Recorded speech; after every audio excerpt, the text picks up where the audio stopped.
प्रिय विद्यार्थियों, आज हम अस्टिलेगो बेसिडियोमाइसीटीज का एक सदस्य जो कि गेहूँ, मक्का आदि में लूज स्पट नाम की एक बीमारी करता है, इसके जीवन चक्र के बारे में आने वाली स्लाइड्स में हम विस्तार से अध्ययन करेंगे।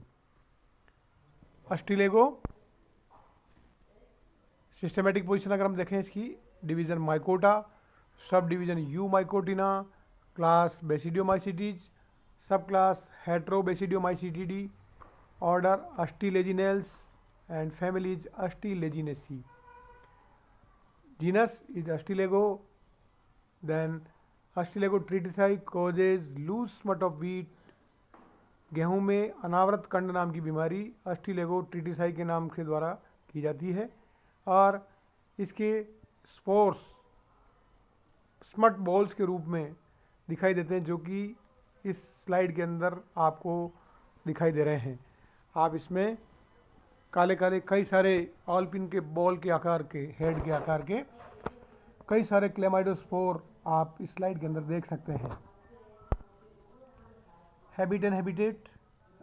मोर than 400 species are known for Ustilago. It is internal parasite of plants, पौधे का ये आंतरिक परजीवी होता है और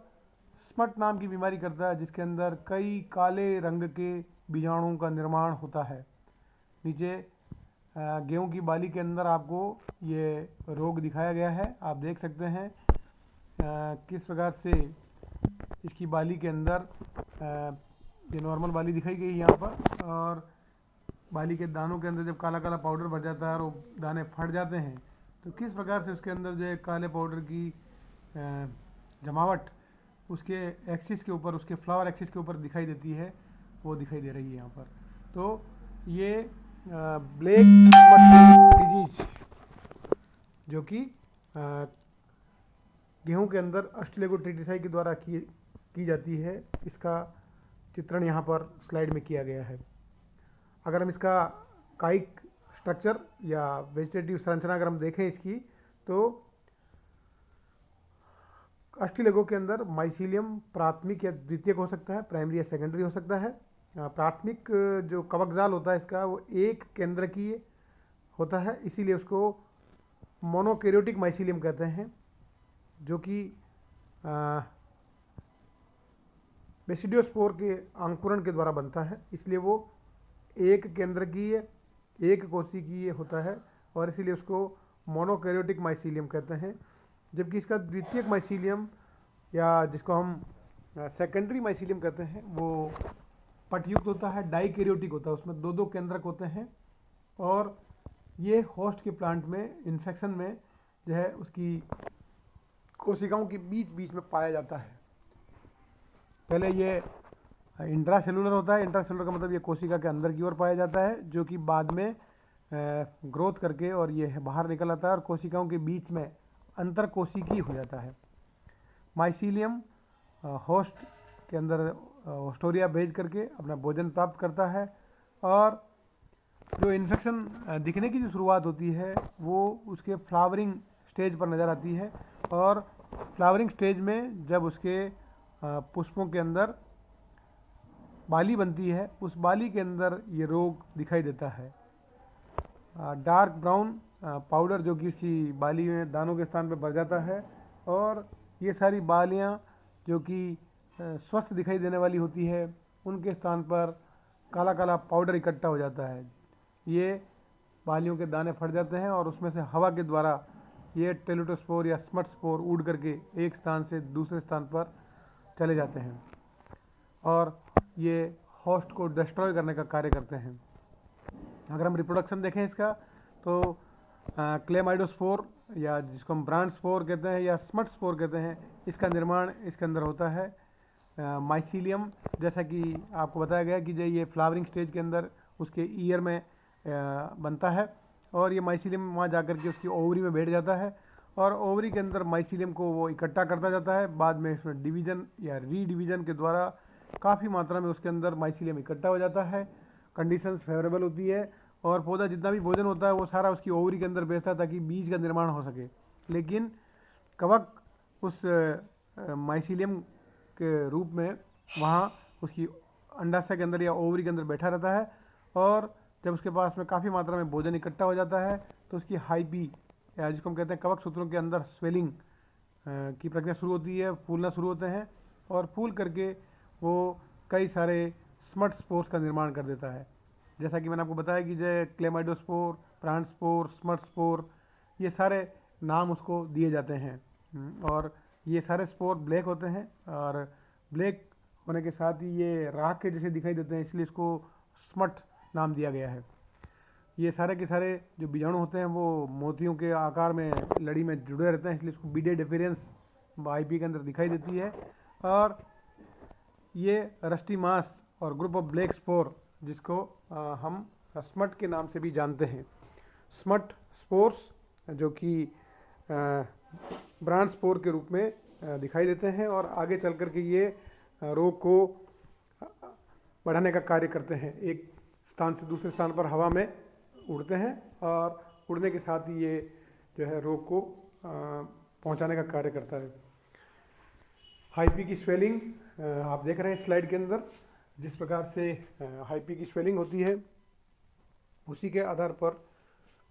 ये माइसीलियम जो है वो वृद्धि करता जाता है। राउंडेड क्लेमाइडोस्पोर, अगर आप स्ट्रक्चर देखें क्लेमाइडोस्पोर का तो ये राउंडेड या ओवल इन शेप होते हैं, कवर्ड बाई 2 लेयर्ड वॉल, इसके ऊपर दोहरी भित्ति पाई जाती है। आउटर वॉल या बाहरी भित्ति जो होती है वो बहुत मोटी होती है, और उसे हम एक्जोस्पोर के नाम से जानते हैं, जबकि जो इनर जो उसकी लेयर होती है जिसको हम एंडोस्पोर कहते हैं, ये डेलिकेट और स्मूथ तम पतली भित्ति होती है, और डिस्पर्सल पर हवा के द्वारा ये एक स्थान से दूसरे स्थान पर डिस्पर्स हो जाते हैं, और कुछ समय के लिए जब ये पौधे के अंदर फसल काट ली जाती है तो ये ज़मीन पर पड़े रहते हैं, और सेप्रोफिटिक लाइफ भी जो है ये एंजॉय करते हैं। बेसिडियोस्पोर और स्पोरेडिया फॉर्मेशन, इसके अंदर बाद में अंकुरण के द्वारा इसमें बेसिडियोस्पोर्स का निर्माण होता है, और बेसिडियोस्पोर अंकुरण पर मोनोकैरियोटिक माइसीलियम या एक केंद्र की एक कवक जाल का निर्माण करते हैं, और दो बेसिडियोस्पोर के आपस में मिलने से या उनके इन्फेक्शन थ्रेड्स के आपस में मिलने से डाइकैरियोटाइजेशन या द्विकेंद्रकीकरण हो जाता है, और ये द्विकेंद्र की माइसीलियम ही आगे चल करके पौधे को संक्रमित करने का कार्य करता है। यहाँ पर हम बेसिडियोस्पोर को देख सकते हैं किस प्रकार से क्लेमाइडोस्पोर दिखाई दे रहे हैं। क्लेमाइडोस्पोर जो कि एक फूली हुई संरचना नज़र आ रही है, ये टिप में भी बनते हैं और इंटरगैलरी भी बनते हैं, ये उसका माइसीलियम है। और क्लेमाइडोस्पोर की बाहर की जो भित्ति है वो आपको बिडेड थोड़ी सी मोटी थिक और एक्साइन जिसको हम कहते हैं या एक्जोस्पोर कहते हैं उसके रूप में दिखाई दे रही है यहाँ पर। और अगर हम इसका लाइफ साइकिल देखें एस्टिलेगो का, तो किस प्रकार से एस्टिलेगो अपना जीवन चक्र पूरा करता है, तो यहाँ पर मैंने आपको बताया कि जैसे ये इसका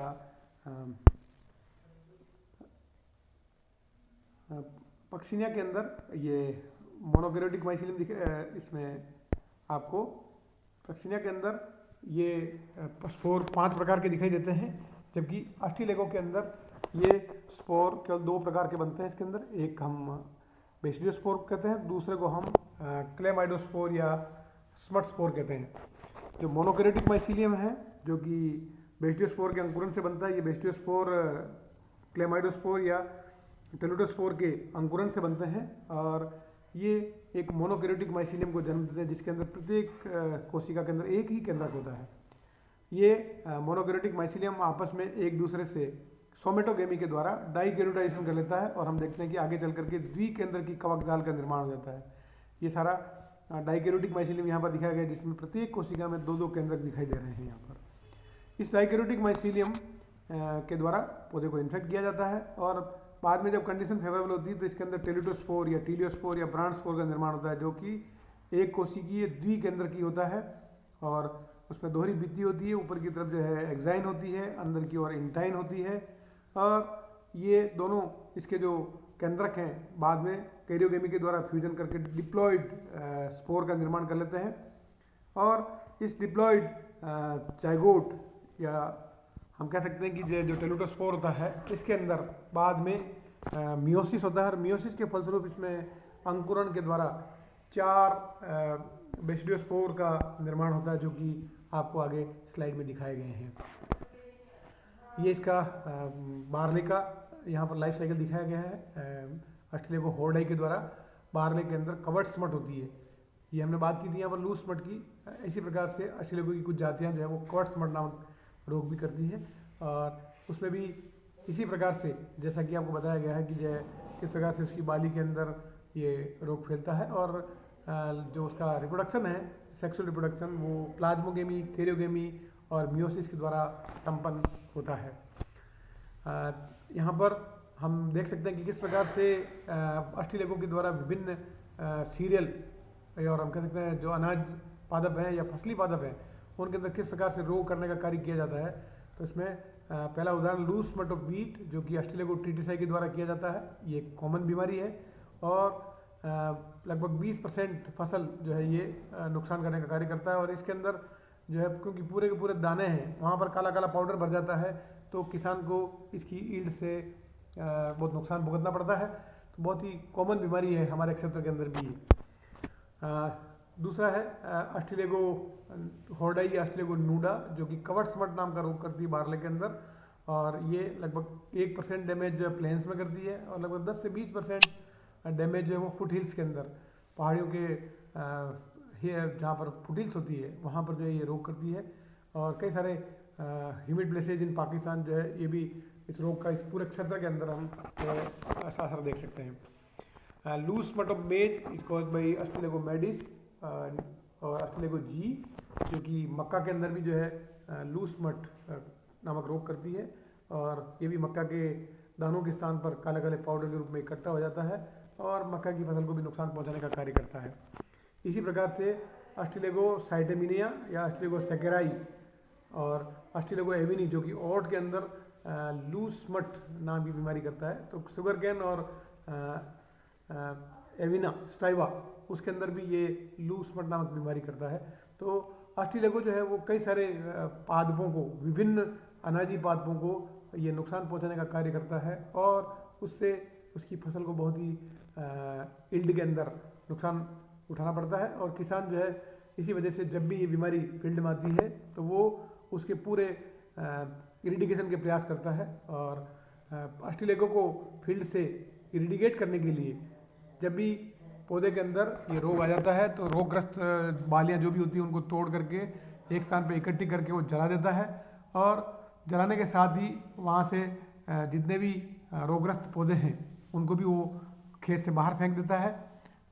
फसल चक्र अपनाता है, और भी कई सारी डिजीज रेजिस्टेंट वेराइटीज़ का उपयोग करता है ताकि उसकी यील्ड को ज़्यादा से ज़्यादा बढ़ाया जा सके।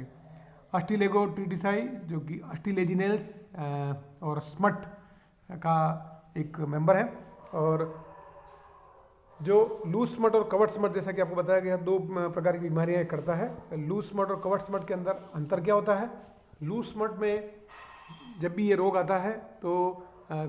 पौधे के अंदर बाली में दानों के स्थान पर काला काला पाउडर भर जाता है, और बाली के दाने जो है वो फट करके उसमें से ब्लैक स्मेट्स, जो राख जैसा पाउडर होता है, स्पोर्स जो होते हैं वो बाहर निकल आते हैं और हवा के माध्यम से उड़ करके एक स्थान से दूसरे स्थान पर चले जाते हैं। जबकि कवर्ड स्मट के अंदर ये पाउडर दानों के अंदर ही भरा रहता है और दाने आकार में बड़े हो जाते हैं, लेकिन वो दाने फटते नहीं हैं। ये या तो थ्रेसिंग के दौरान फटते हैं या फिर जो ये